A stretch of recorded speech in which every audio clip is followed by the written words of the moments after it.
Abra sua Bíblia em Marcos, capítulo 2.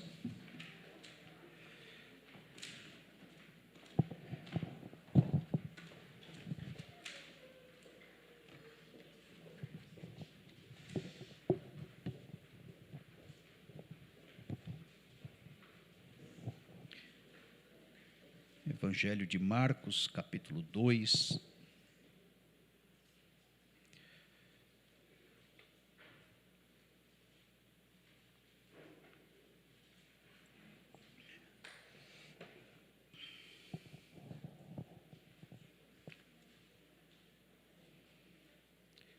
Vamos falar de fé nessa noite.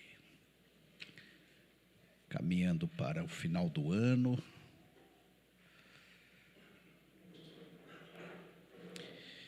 Vamos falar de fé. Só deixa eu dar os avisos rapidamente. Terça-feira estaremos em oração ainda. Dê uma olhada lá no calendário que soltamos este mês de dezembro, né? Quinta-feira é a sexta pregação sobre pecados. O tema é sobre a ira. E domingo que vem nossa igreja fará 51 anos. Olha aí, 51 anos. Pastor Dimas estará aqui pregando a palavra de Deus e será uma bênção. Queridos, mais um avisozinho. Nós estamos sem um ministério infantil. Então, hoje não que vieram poucas crianças, né? Mas os diáconos pediram uma ajuda para eu comunicar aos pais, né?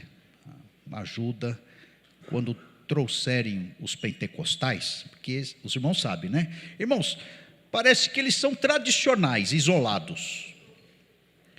Eu acho que é isso, não sei se eu vou saber explicar esse mistério, mas quando eles juntam, aí, irmãos, são ultra pentecostais. Aí o fogo cai, irmãos.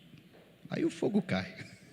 Então, a diaconia pediu aí para os pais darem uma força, uma ajuda, quando eles estiverem lá na frente, enfim, dá uma passadinha, fica um pouquinho lá, né? Eu até comentei, se quiser usar a sala lá em cima, tem uma sala com brinquedos, depois tem a quadra para eles queimarem energia, mas tem que ficar de olho, né? Então faz um revezamento aí, o pai e a mãe, e aí a gente vai tocando o barco até liberarem. O governo não libera, a gente fica com temor de liberar também, né, queridos? Porque isso acaba reverberando para a igreja, né? Então nós estamos nesse ritmo, sem o departamento infantil. Em janeiro, se eu não me engano, eu farei uma reunião com os pais, todos os pais, para a gente poder afinar as ideias, como vamos trabalhar em 2021. Nós precisaremos da ajuda dos pais, porque o desafio é grande. Então é isso, nos ajude a ficar de olho aí nas crianças, ok? Porque a diaconia ali, às vezes é 1 ou 2 diáconos no máximo, e não dá conta, né? Muito bem. E também o detalhe, né? Não esqueçam das máscaras, mantenham as máscaras no culto, tem álcool gel ali na frente, o distanciamento social, o distanciamento das cadeiras, ok? Mantenham esses costumes. E porque nós entramos na faixa amarela, o governo está falando aí que está piorando, eu preciso que você, até sexta-feira, quinta, sexta-feira, me diga se virá ou não no culto. Hoje choveu, né? Hoje pouca gente entre aspas, né? Mas isso aqui já é o contingente de todos nós, né? Mas às vezes passa um pouquinho, então eu preciso do teu ok, até quinta-feira, sexta-feira. Pastor, eu vou no culto. Aí eu faço a conta, amém? E a gente vai controlando, para nós não sermos pegos de surpresas, tá bom? Então é isso, a diretoria, o conselho, eles têm zelo e eles né, comentam alguma coisa comigo para a gente ir controlando e não extrapolar. Graças a Deus, até aqui tem dado tudo certo, graças a Deus. Marcos capítulo 2,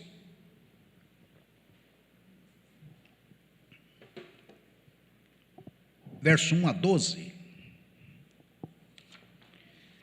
Marcos capítulo 2, verso 1 a 12. Texto conhecido, né, queridos? Diz assim: e alguns dias depois entrou outra vez em Cafarnaum, e soube-se que estava em casa. E logo se ajuntaram tantos que nem ainda nos lugares junto à porta cabiam.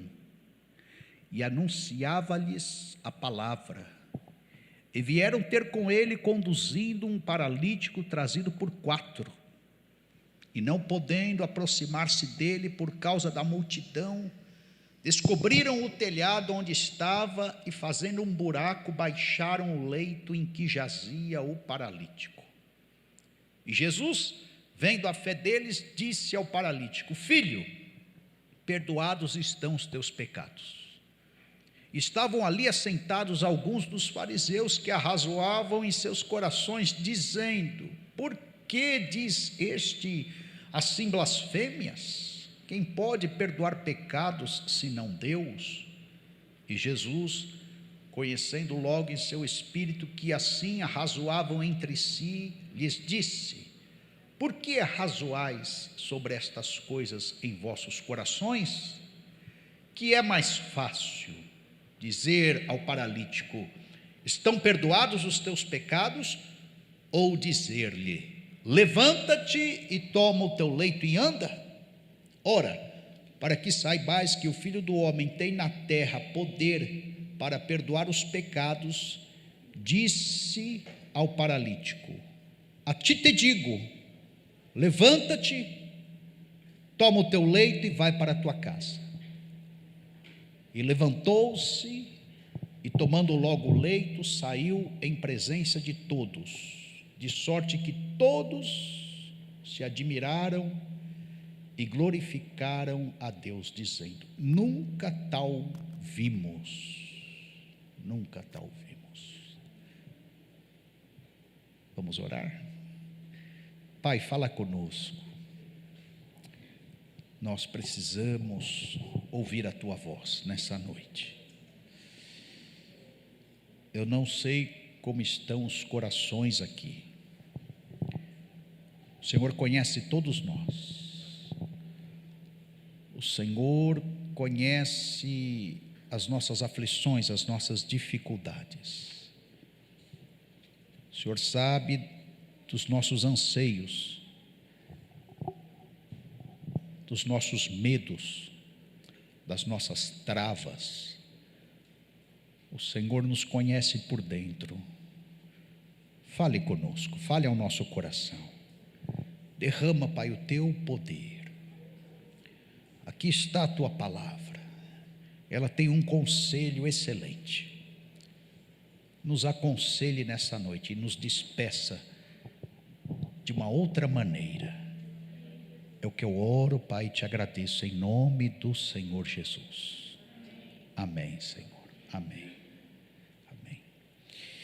Fé. O que é fé? Então o dicionário vai falar que é a adesão de forma incondicional a uma hipótese. E a pessoa considera a hipótese como verdadeira. Então não existe a coisa, não está materializada, é uma hipótese, mas a pessoa crê, confia, considera aquilo como palavra final. É a absoluta confiança da pessoa que deposita a crença na concretude da hipótese. E a fé, nesse sentido, ela não duvida, ela não é visitada por questionamentos, ela tem abstinência de dúvidas. É impossível a pessoa crer e duvidar, incompatível. Para nós, a religião vai usar o famoso texto de Hebreus capítulo 11, você conhece. Ora, a fé é o firme fundamento das coisas que se esperam, firme fundamento. Estou esperando algo, fico firme neste propósito, e a prova das coisas que se não veem,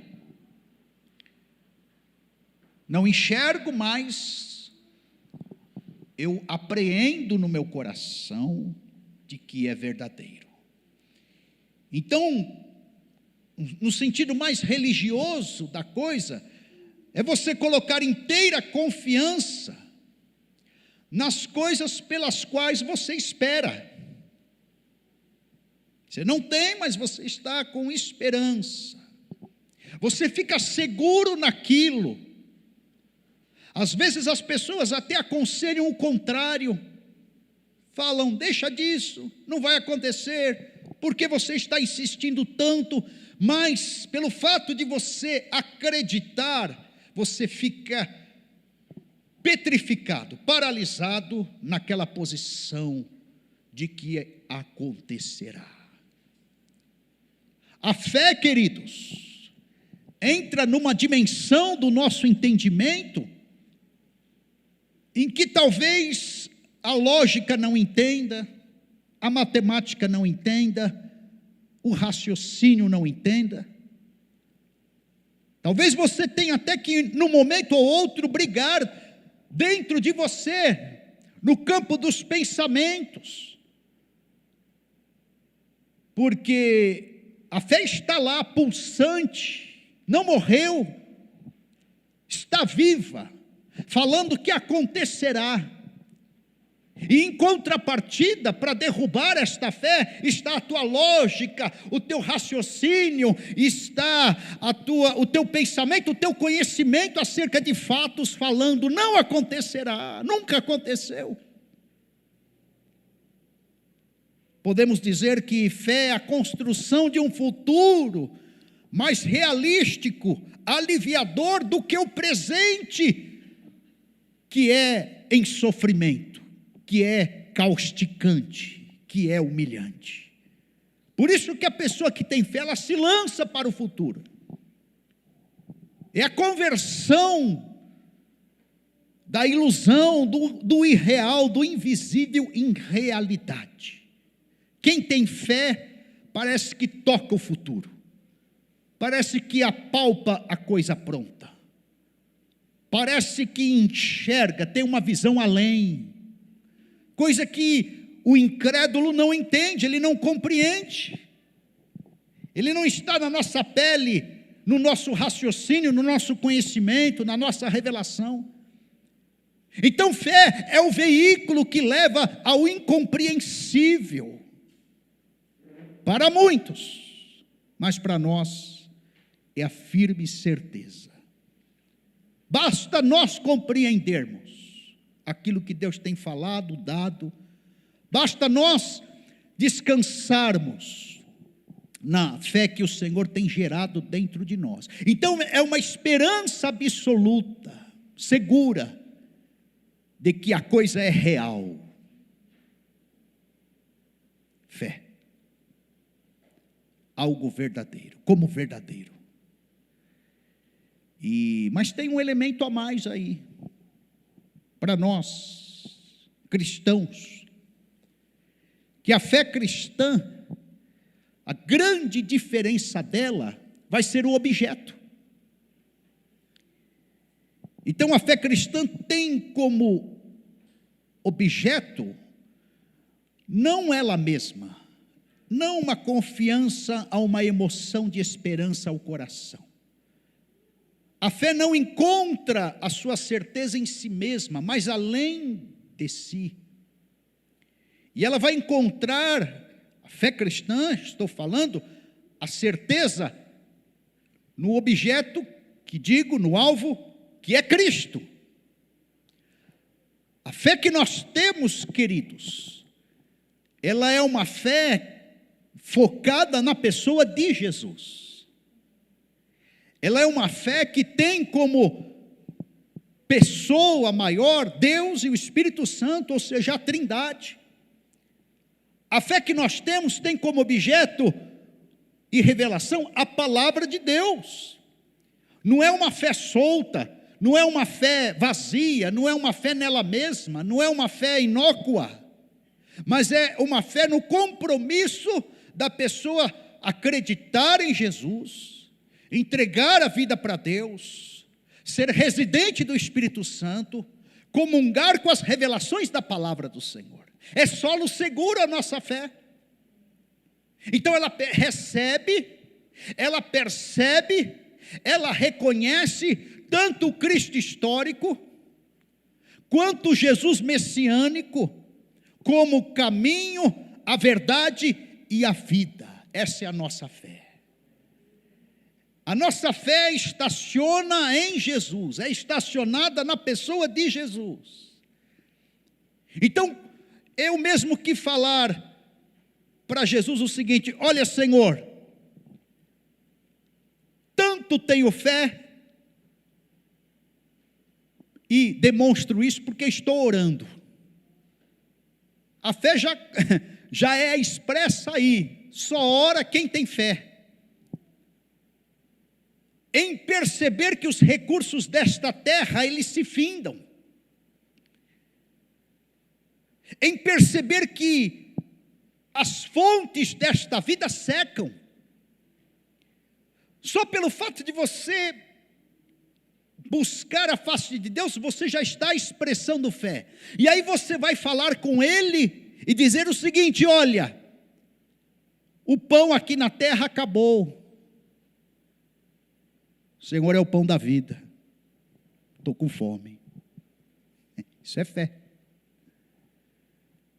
Quando você ora, você pode se expressar para Jesus, demonstrar ainda mais a tua fé, falando o seguinte: olha, eu estou num labirinto existencial. Eu não sei para onde ir.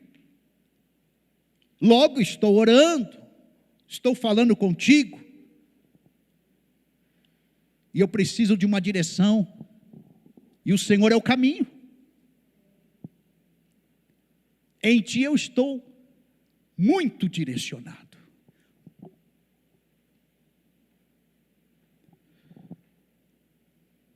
Você pode orar e falar: Senhor, eu estou ressecado por dentro, estou morrendo, eu estou em mortificação, mas eu estou orando, creio em Ti.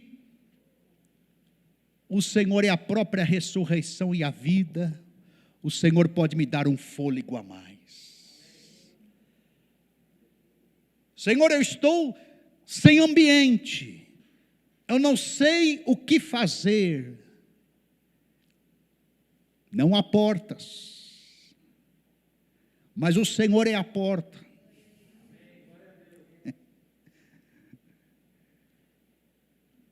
Eu posso entrar por Ti, Senhor.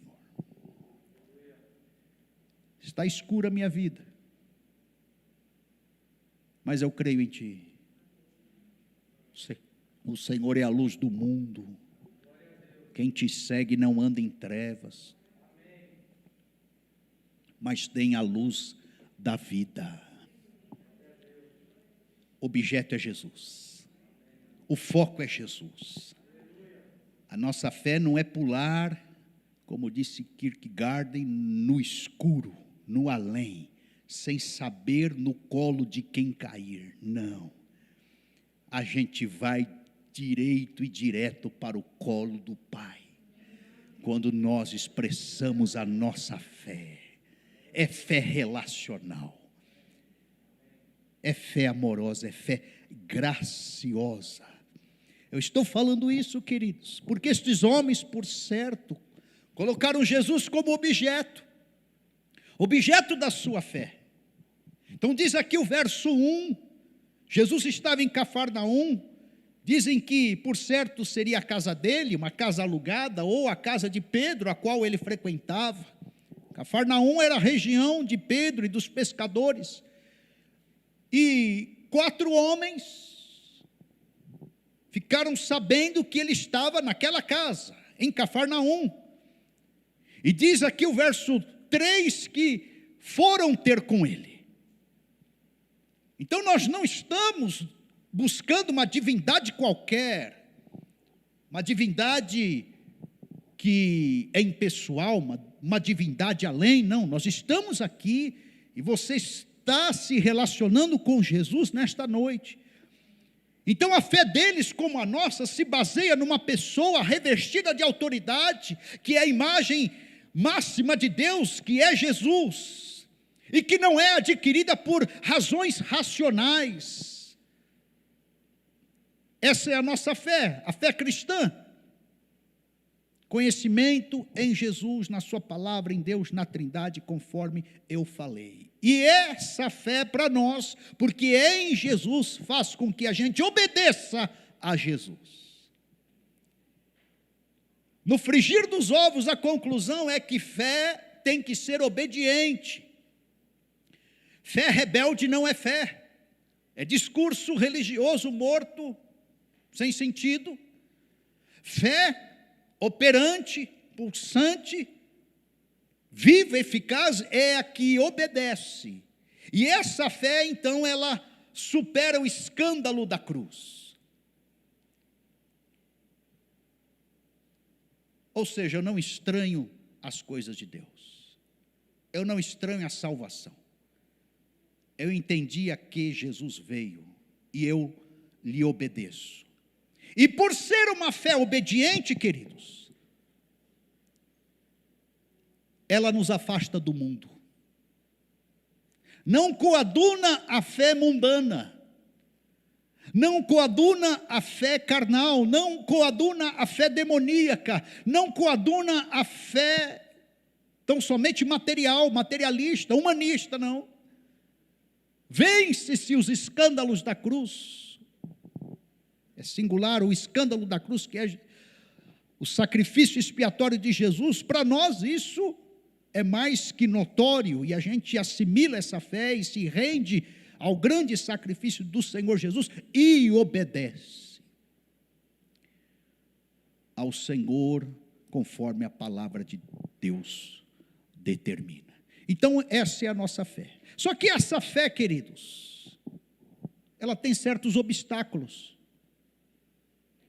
E a gente pode perceber aqui no texto que um dos primeiros obstáculos da fé é o nosso sensorial. Diz aqui o verso 2 que se ajuntaram muitos nesta casa a qual Jesus estava, e eles levando um paralítico, um colega, estavam em 4 carregando, mas a casa estava cheia.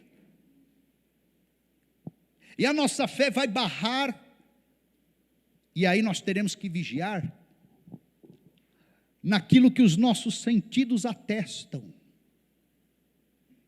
nossas faculdades, aquilo que a gente recebe, ouve, vê, toca, degusta.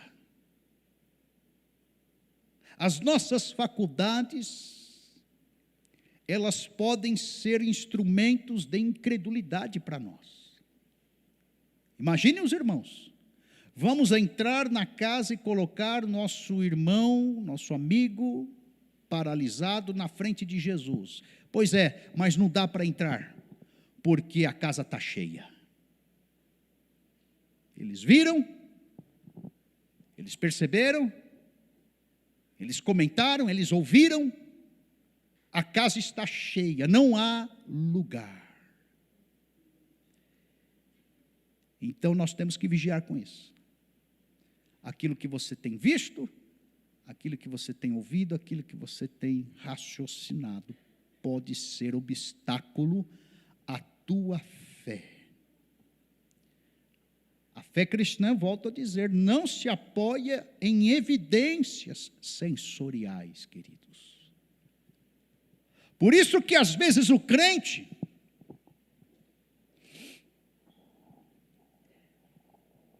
ele luta contra uma situação adversa muito grande.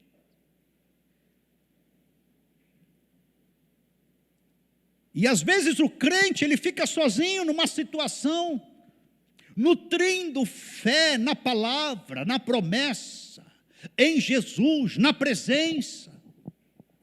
Às vezes ele fica solitário. Porque as pessoas ao redor estão falando, olha, não dá para entrar na casa. A casa está cheia.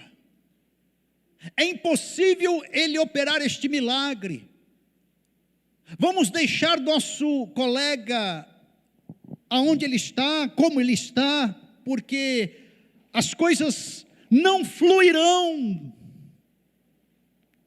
Então eu já quero que você fique de antena ligada, porque de repente, diante de uma situação ou outra, você vai ficar sozinho, solitário, ali, aliançado com Jesus. Vigie com isso. Não dá para levar. A casa está cheia. É o que as pessoas concluem. O segundo obstáculo à fé é a resignação. E o brasileiro é perito nisso, queridos. O brasileiro tem um traço resignado. A gente é meio acomodadinho. Então diz aqui o texto que, conforme eles viram a casa cheia, estavam conduzindo por 4, a resignação talvez pulsou no coração de um, de outro. Estou falando de forma hipotética também. Mas, cuidado, para você não aceitar de forma passiva um sofrimento na tua vida como algo definitivo. Irmão, se fosse assim, a gente não oraria por enfermidades. Se fosse assim, a gente não oraria, clamaria por reversão de cativeiro. Se fosse assim, nós não depositaríamos fé nas promessas de Deus, que tem em todos os sentidos. Se fosse assim, nós cruzaríamos os braços e nem viríamos para um culto como esse, porque nós pensaríamos, deixa minha vida ficar desse jeito, aquele culto não vai alterar em nada a minha existência e as circunstâncias ao meu redor. É a resignação. Vigie com isso, meu irmão. Isso é obstáculo à fé.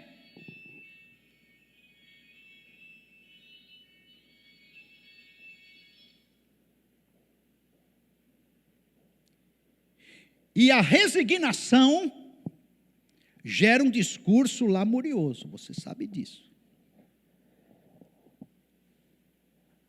Não vale a pena. Para que tentar? Eu não consigo. Eu não mereço. Você já se deparou com situações assim? É a resignação. É um obstáculo, queridos. Vigie com isso. Por isso que muitos brasileiros não avançam. Não avançam. E a gente percebe isso nas ruas, ao evangelizar, ao levar uma quentinha, ao propor uma transformação de vida. A pessoa não quer, vocês acreditam? Deixa como está, não precisa melhorar em nada a minha vida. Se contentam com muito pouco, ou com nada. O terceiro obstáculo são as crenças. Há muitas crenças hoje, queridos, mas pouca fé. Coisa doida. A turma crê em tudo, mas não crê em Jesus, o objeto da nossa fé. Tem gente que crê na economia, mas não crê em Jesus. Tem gente que crê no desempenho pessoal, mas não crê em Deus. Tem gente que crê no canudo, mas não confia nas promessas da palavra de Deus. Crê em muitas coisas. Crê no salário. Crê na família. Crê na firma em si. No dom pessoal que tem, mas não crê em Deus. Acaba confiando mais em coisas e em homens do que no próprio Senhor Jesus Cristo. Então, muitas crenças, falta foco, determinação, resiliência. Falta Jesus. O quarto obstáculo, queridos, à fé é o ceticismo, que é a dúvida, a ausência de fé. É aquele que não acredita em nada, é o descrente, é o alienado de Deus, de Jesus. Tem gente assim também, que dá vazão para isso. E o quinto obstáculo que eu vejo neste texto, queridos, são as próprias pessoas.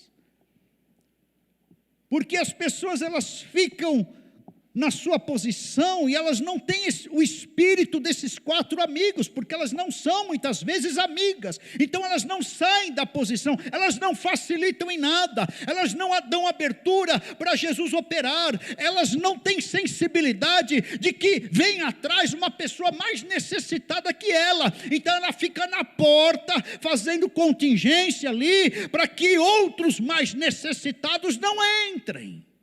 Tal é a insensibilidade. Pessoas são barreiras à fé. Como já ouvi, eu vou me converter e tal, e aí ele bate um retrato, mas ser crente é ser isso, e aí é um mau testemunho, né? Mas o que aconteceu? O fulano é assim, assado e tal, e pá, se for ser isso, eu não quero. Aí a pessoa declina a fé em Jesus. Pessoas atrapalham, às vezes, de Deus operar. Conforme já falei aqui, às vezes eu atrapalho Jesus de trabalhar na igreja. A gente acha que é do nosso jeito.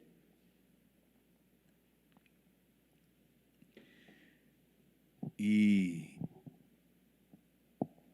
a gente tem que deixar Jesus trabalhar, sair da frente. Pessoas impedem a obra de Deus, é isso que eu estou falando, barram o caminho, provocam certas pressões, fazem marginalizações. Esse paralítico não merece, o discurso está gostoso, a pregação está boa, e talvez até coagiram com certas chocarrices, não sei, o texto não fala. Mas quero dizer que pessoas mal intencionadas torcem contra, queridos. Atrasam a vida de outros. Bloqueiam a bênção. Então está aqui, queridos, a incredulidade, o ceticismo, pessoas ao redor, muitas crenças, são todos obstáculos, a resignação, barreiras à fé.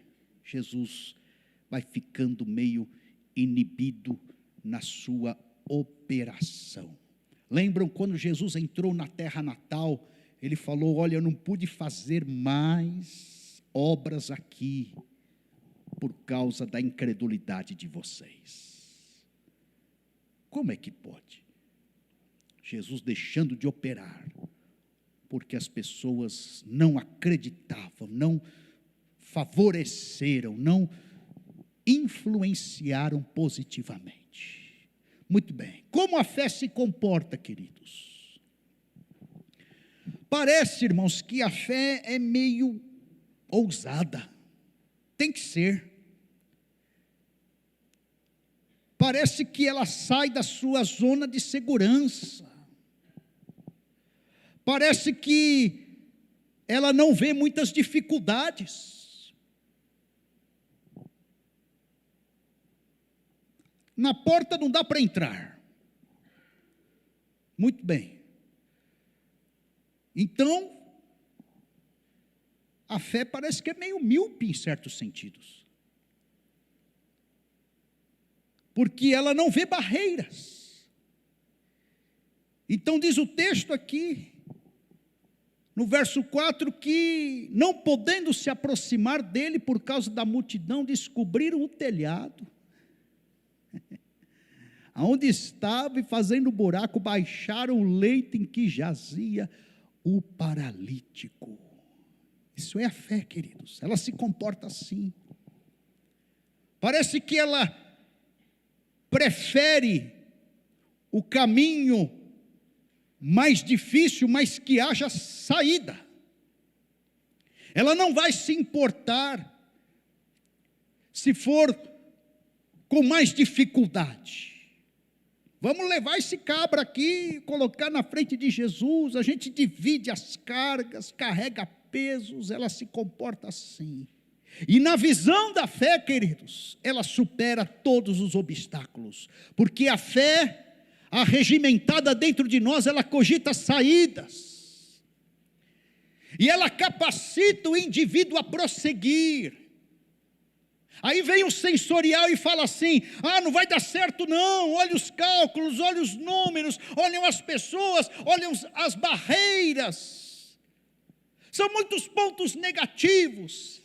Mas, queridos, ela cogita saídas, ela remete para o futuro com possibilidades, ela tem um espírito arrojado e corajoso. Isso é a fé, queridos, é visão otimista. A paralisia não vai ser impedimento, por certo disseram. As pessoas não serão impedimentos que estão travando a porta. O peso desse nosso colega não será impedimento. Nós vamos buscar saídas. Não tem porta entupida, multidão, a gente tem que pôr ele, porque o objeto da fé é Jesus, na frente do mestre. É visão otimista. E aí essa ousadia da fé, e nós vamos ter que entender, queridos, ela vai ferir coisas convencionais. Exemplo do texto aqui, não dá para pôr pela porta pessoas aí, não vamos bancar os mal educados, nós somos educadinhos. Quebra o convencional. Por onde? Arrebenta o telhado. A fé age assim. Volto a dizer, por isso que muitos não entendem. Pastor Sérgio arrebentou o telhado da igreja, não é possível. Pastor Sérgio, tivemos aqui um prejuízo de 2.000 porcos, porque Jesus libertou o gadareno e mandou os demônios para uma manada que aproximadamente eram 2.000 porcos. Os porqueiros tiveram um prejuízo de 2.000 crias. Quem é que paga essa conta?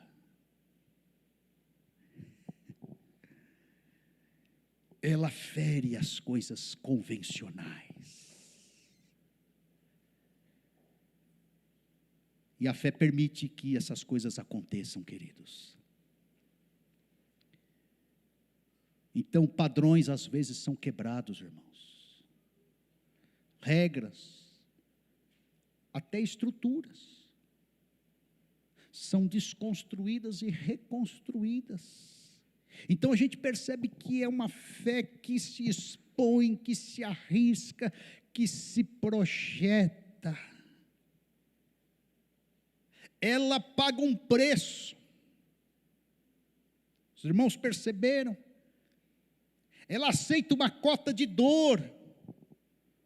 O telhado era feito de barro com gravetos por dentro, troncos, galhos entrelaçados, cimentados com barros, cozidos pelo sol. Então, ficava um negócio duro. Existem casas de barros no Brasil ainda hoje. Eles foram lá destelhar um negócio e desceram o paralítico na frente de Jesus. A fé paga preço. E essa conta arrebenta no bolso de quem crê. E essa conta arrebenta no bolso da igreja que crê. Então ela se comporta assim, porque ela se importa com o outro. Diz o texto que, vendo a fé deles, Jesus, vendo a fé dos amigos,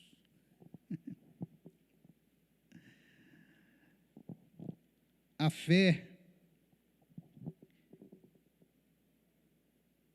ela faz amigos, ela traz gente para perto. Ela não se contenta em mudar só a sua história de vida, ela quer mudar a história de outros. E amigo é assim. Eu tenho zelo pela minha vida, eu tenho zelo pela vida de outros. Eu não zelo só pela minha vida. Eu tenho que zelar pela vida de outros. Amigo é assim, queridos, ele muda a agenda por conta do outro. Amigo, ele se arrisca pelo outro. Amigo, queridos, ele põe a mão no bolso para favorecer o outro.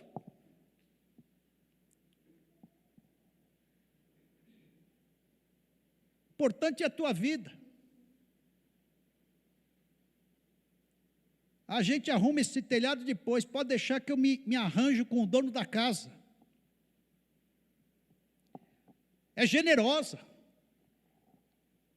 contanto que o outro seja favorecido. Então, queridos, a gente pode observar que este paralítico, de certa forma, é bem-aventurado, porque o paralítico de Betesda não era. Diz o texto lá em João que há uma multidão de pessoas enfermas à beira do poço, e a mística era que, quando o anjo descesse e agitasse as águas, o primeiro que se banhasse no poço seria curado. E Jesus passa ao lado dele, vê aquela situação, olha para o paralítico e fala: queres ser curado? E ele fala: Senhor. Por que é sempre assim? Jesus pergunta um negócio, a gente responde outro. Não é isso, irmão? Jesus, irmão, não tinha muito tempo para perder. Você quer ser curado? Ó, Senhor, eu não tenho amigo.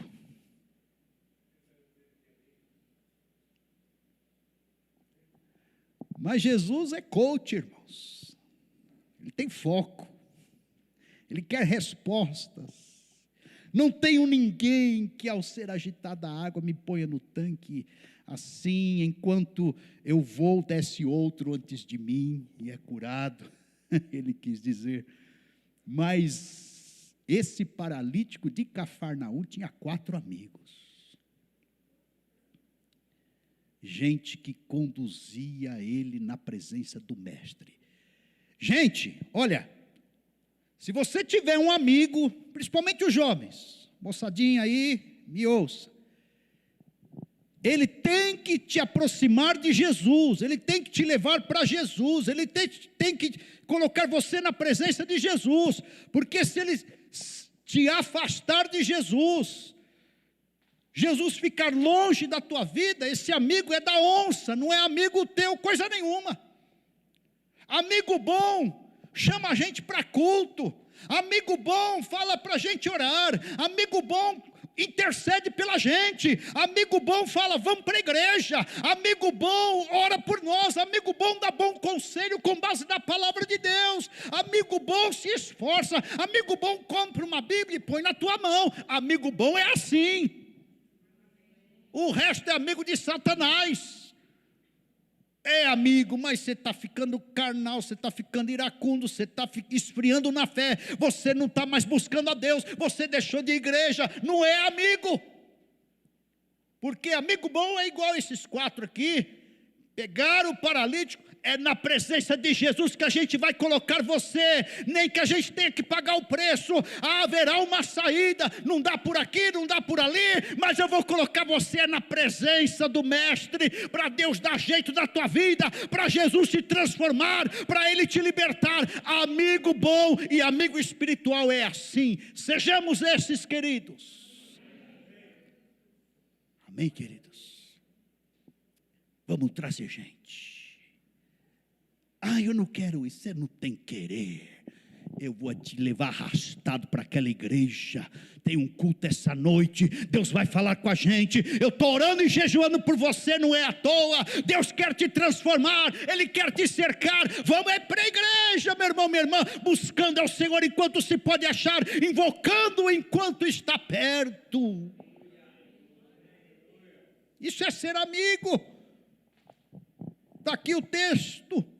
Ele cria espaços, mesmo que não haja. Vão criando aí na mente a cena, irmãos. Que coisa. Tanto é que Provérbios vai falar que há amigos mais chegados do que irmão. Meu irmão, eu sou amigo, claro, mas é só nas festas que a gente se encontra. E eu vejo gente aqui todo dia. Quase todo dia. E é a igreja do Senhor, então estou rodeado de amigos. Constrói pontes. Abre portas, mais do que telhados. É amigo, gente. Amam. Pavimentam aí um futuro. Desejam o melhor. É assim, irmãos. Fé cristã é assim. E eu quero encerrar aqui essa palavra, a gente vai orar. Você está com fé aí, meu irmão? Amém. As consequências da fé. Gente, fé tem resultado. Nenhuma fé será sem fruto. Pode ter certeza que tudo que você semeou em fé no reino teve fruto, até mesmo o não de Deus. O não de Deus é uma bênção. Até mesmo a porta fechada de Deus é uma vitória, mas ficou fechada, mas é vitória. Enxerga essa porta como um grande livramento de Deus. Nós temos a arte, segundo a palavra de Deus, de transformar o limão numa limonada. As coisas aparentemente ficam azedas para nós, a gente degusta um sofrimento, mas no frigir dos ovos o tempo vai passando, e a ficha vai caindo, e a composição de Deus vai sendo transparente à nossa frente, e Deus vai respondendo, e as coisas vão se elucidando, e a gente vai percebendo, puxa vida, aconteceu isso, aquilo, mas foi até bom aqui e acolá, e Deus está dando a vitória hoje. E Deus vai conduzindo a gente assim, irmãos, porque a consequência dessa fé, em primeiro lugar, é que essa fé salva. Jesus, quando viu o paralítico na frente dele, aquele esforço todo, contemplou a fé dos 4, disse: perdoados estão os teus pecados. Perdoados estão os teus pecados. Jesus estava espiando a vida dele. Proposta de perdão de pecados. Queridos, a ordem certa é essa. Nada vale 100 paralíticos andarem e irem para o inferno. Os 100. Fé boa é fé que salva.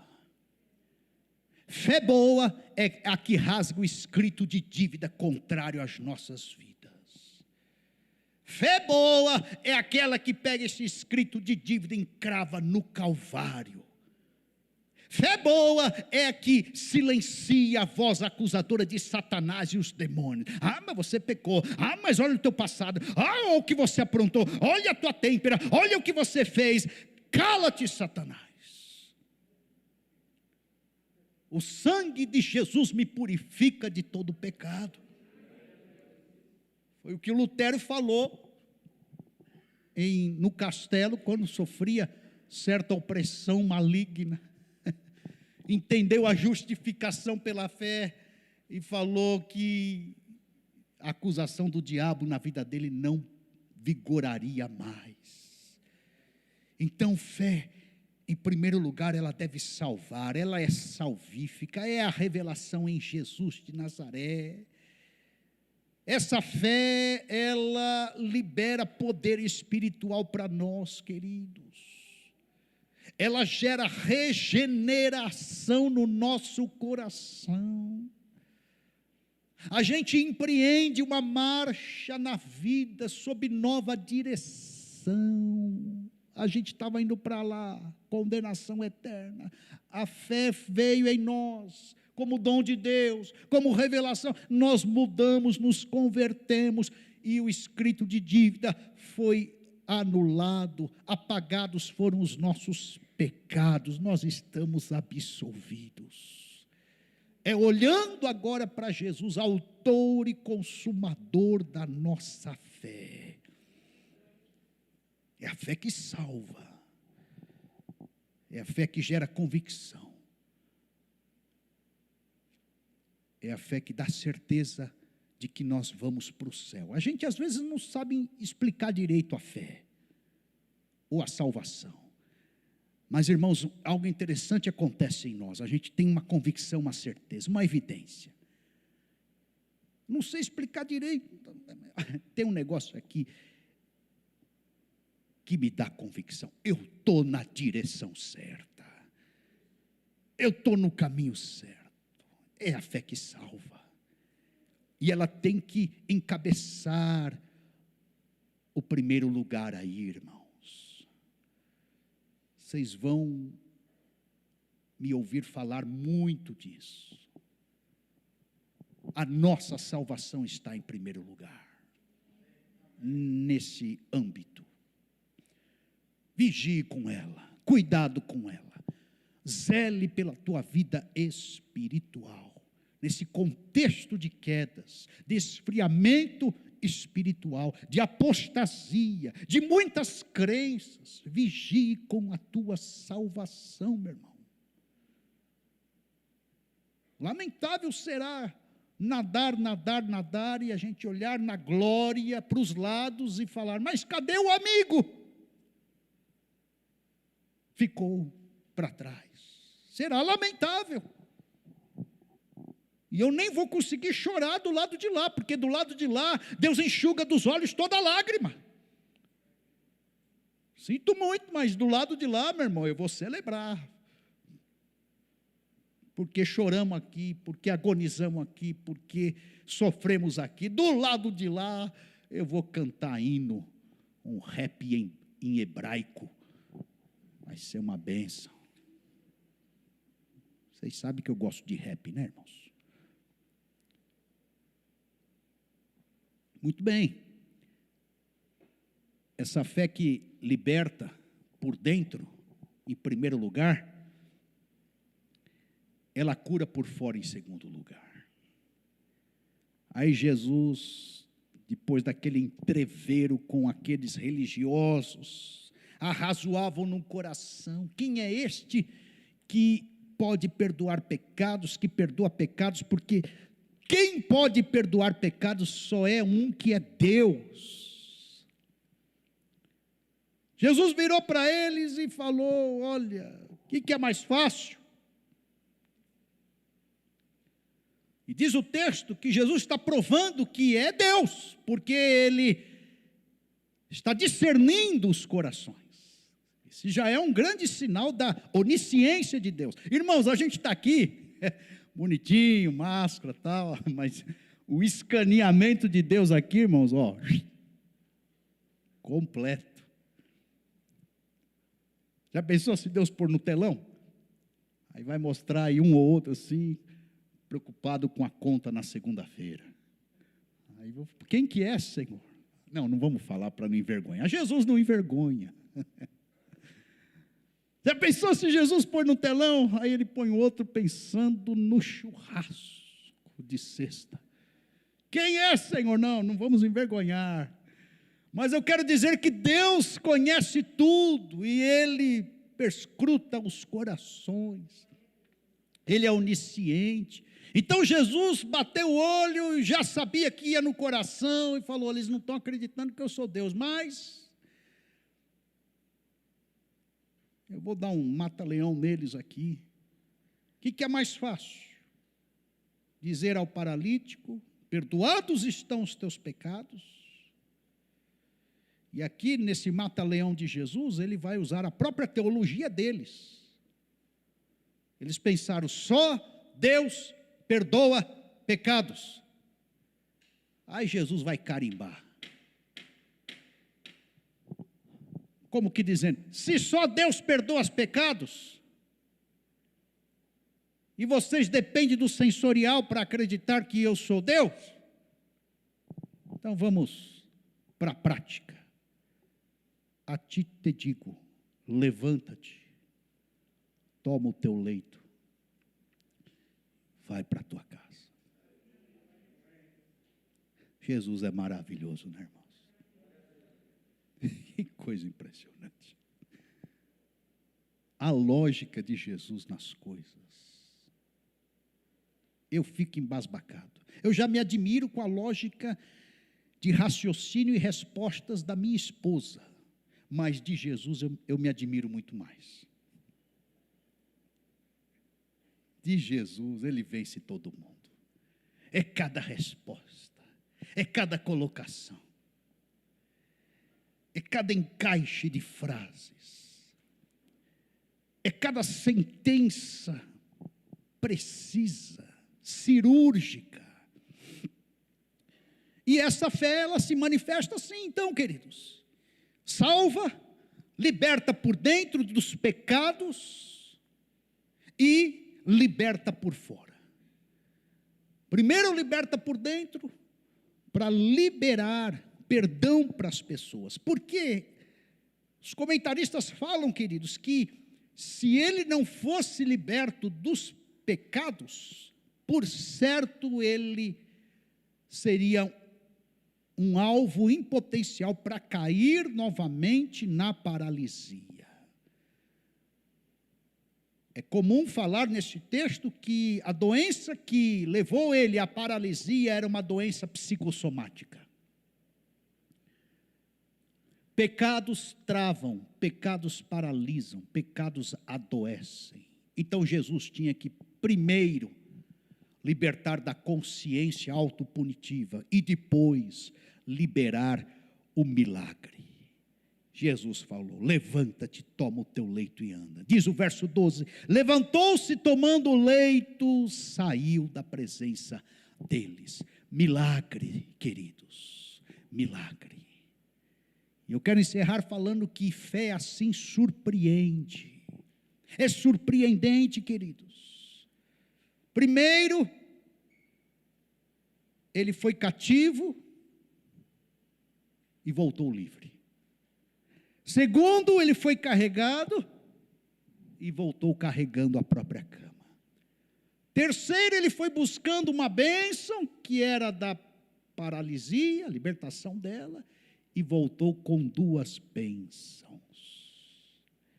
Fé boa é assim, é computada desta forma: uma na alma, outra no corpo.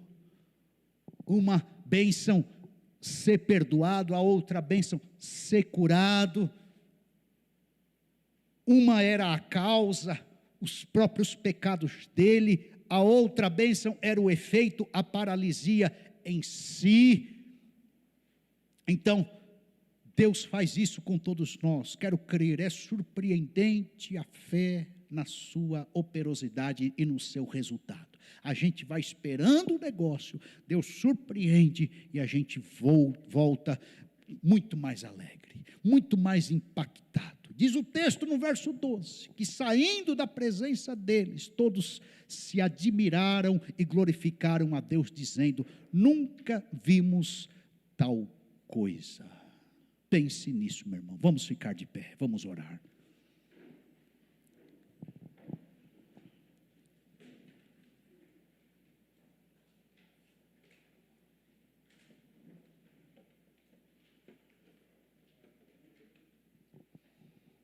Feche os teus olhos. Jesus está aqui para perdoar a tua vida, a minha vida. Jesus está aqui para nos curar. Jesus está aqui para nos movimentar. Ele tem poder. Se nós chegamos aqui cativos, carregados, nós sairemos com as nossas próprias pernas. Eu quero orar e profetizar. Se você que chegou aqui humilhado, envergonhado, você pode sair honrado, de cabeça erguida, meu irmão. A fé que você tem vai fazer você andar e carregar a tua vida. Não seja um crente a reboque, tendo que outros te carregarem. Claro, você tem amigos. Um vai jejuar por você, outro vai orar por você, o outro vai cercar você com mensagens nas redes sociais, o outro vai tomar um café com você. Mas a fé que você tem que te carregar, e carregar para a glória, e carregar nessa existência, nessa história, e te impulsionar para a eternidade. A fé que você tem que cumprir este propósito. Exercite a fé que Deus te deu pela revelação, pelo encontro dele contigo, pela salvação. Não seja peso morto na vida de pares, de familiares e terceiros. E se você entrou aqui esperando uma bênção, de repente material, de repente concreta, de repente física, você pode sair com duas bênçãos. Teu coração está no alvo de Deus. Deus quer te visitar por dentro. Deus quer fazer uma obra dentro, conforme nós lemos aqui na coleta dos dízimos. Mais importante é a fé, é a misericórdia, é a justiça, é um caráter cristão, é a obediência na palavra de Deus. Claro que vamos orar por curas, por milagres, por operosidades, por sobrenaturalidades. Claro que vamos orar por coisas concretas, portas abertas, por prosperidades, por livramentos, por saúde aqui e acolá. Claro que sim. É o nosso papel e a nossa fé nos arremete a isso. Oh, meu irmão, minha irmã. Mas eu quero, na minha singeleza de fé, expressar o desejo do meu coração.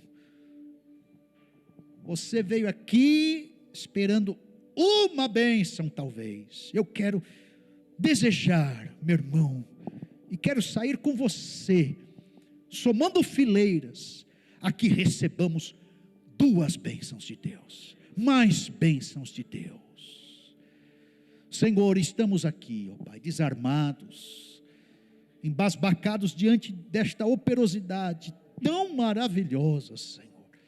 Obrigado, Pai, em nome de Jesus, obrigado. Obrigado porque este texto nos inspira, este texto nos desperta, este texto nos enche de arrojo de fé, Senhor. Nós não vamos sair da mesma forma que entramos aqui. O Senhor marcou um encontro contigo e o Senhor não desperdiça encontros, o Senhor não desperdiça momentos, o Senhor não desperdiça vidas, o Senhor não desperdiça cultos, ó Pai. Obrigado, Senhor, por esta igreja, pelos meus amigos que estão aqui, e eu quero orar, ó Pai querido, em nome de Jesus, por cada um deles. Visita, Senhor querido, todos nós nesta noite. Abençoe, Pai, derrama o teu poder, a tua unção, a tua graça, derrama, Pai, a tua virtude, toca no nosso coração, perdoa os nossos pecados, limpa a nossa consciência, lava, Pai querido, ó Pai, a nossa alma no teu sangue, em nome de Jesus, ó Pai, nós oramos. E abençoe, Pai, quebra toda paralisia, quebra toda atrofia, quebra, Senhor, em nome de Jesus, toda resignação, toda incredulidade, todo ceticismo, quebra, Senhor da glória, todo impedimento, todo bloqueio, que saia, em nome de Jesus, ó Pai. Unge as vidas aqui nesta noite, derrama a tua unção, o teu poder, quebra, Senhor, toda barreira, todo impedimento, Senhor, libera, Pai, o que está retido, libera bênçãos, ó Pai. Deus, eleve o nível de fé de todos nós aqui nesta noite, Pai. Aqui tenhamos, Senhor, o elogio da fé, o elogio, ó Pai, da parte do Senhor por conta desta fé. Ó Deus da glória, a mulher do fluxo de sangue, ela foi elogiada. O Senhor falou: a tua fé te salvou. A Sírio-Fenícia foi elogiada. Grande a tua fé, ó mulher. O Senhor falou para ela. Para o centurião de Cafarnaum, o Senhor declarou: nem mesmo em Israel eu encontrei um homem de tanta fé assim. O Senhor elogiou ele também, e o Senhor elogiou a fé daquele ex-leproso, aquele único que voltou para te adorar. E o Senhor também, ó Pai, reconheceu aquele estrangeiro samaritano e falou: vai, a tua fé te salvou. Despeça-nos, ó Pai, nessa noite com esse discurso, com, ó Pai querido, esta frase, em nome de Jesus, a todos nós. É o que eu oro, Pai, e peço em nome do Senhor Jesus. Que o amor de Deus, a graça do nosso Senhor e Salvador Jesus Cristo, e a fé excitada, revelada, ensinada pelo Espírito Santo, venha tatuar o teu coração, selar o teu coração, revelar no teu coração essa palavra, o amor de Deus, a graça, a misericórdia, a paz do Senhor Jesus. Vai em paz, meu irmão, tenha uma semana de vitória. Parta para cima desse final de ano, e Deus te abençoe em nome de Jesus.